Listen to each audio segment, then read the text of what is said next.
Говорят, в охотники часто идут необразованные дурачки. Ты, наверное, того и не сечешь.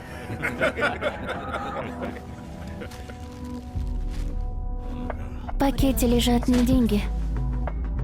Внутри вы можете найти ваших пап и мам, бабушек и дедушек, братьев, сестер, любимых, а еще жен.